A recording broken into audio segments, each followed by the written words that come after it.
สวัสดีค่ะทุกคนวันนี้นะคะกุ๊กไก่มีเมนูอิตาเลียนง่ายๆมานำเสนอวันนี้เป็นเมนูกุ้งนะคะถ้าเป็นกุ้งแม่น้ำของเรานะไม่ต้องเอาหัวออกเลยนะคะกุ้งตัวนี้ต้องเอาหัวออกนะเพราะว่ามันไม่แข็งนะคะเป็นกุ้งแดง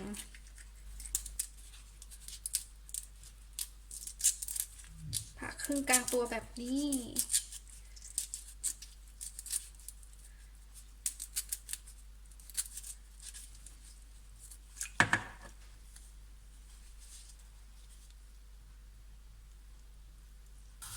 ทำความสะอาดกุ้งเสร็จแล้วนะคะเตรียม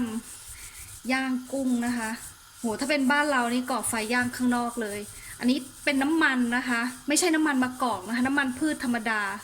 น้ำมันดอกทานตะวันนะคะมาทากุ้งของเราเอาลงไปเลย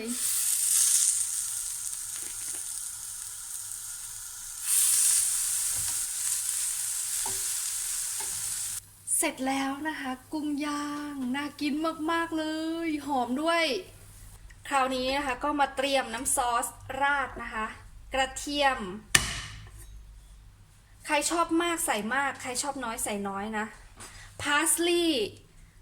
มีเยอะใส่เยอะก็จะอร่อยนะคะที่บ้านพอดีมันมีเท่านี้นะอ้อ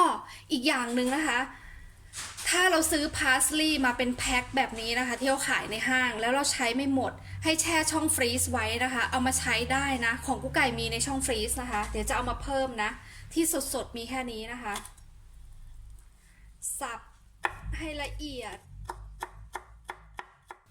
นี่นะคะของกุ๊กไก่ที่แช่ช่องฟรีซเอาไว้ล้างแล้วก็ซับให้แห้งนะคะเอาเข้าช่องฟรีซเอาออกมาใช้ได้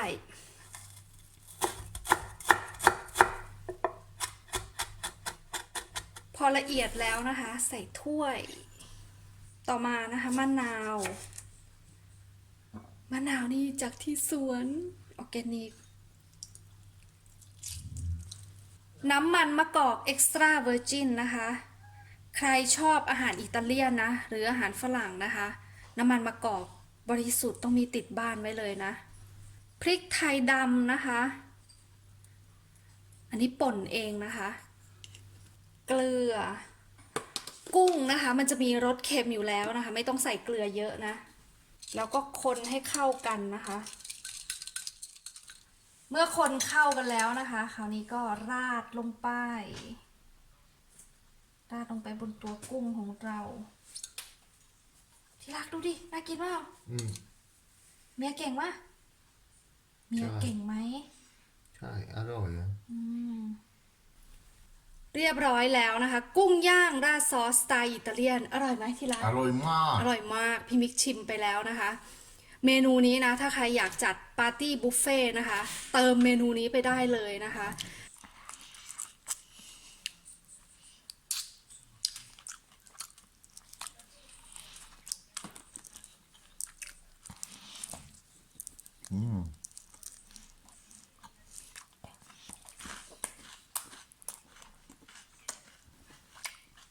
เชียร์ดิ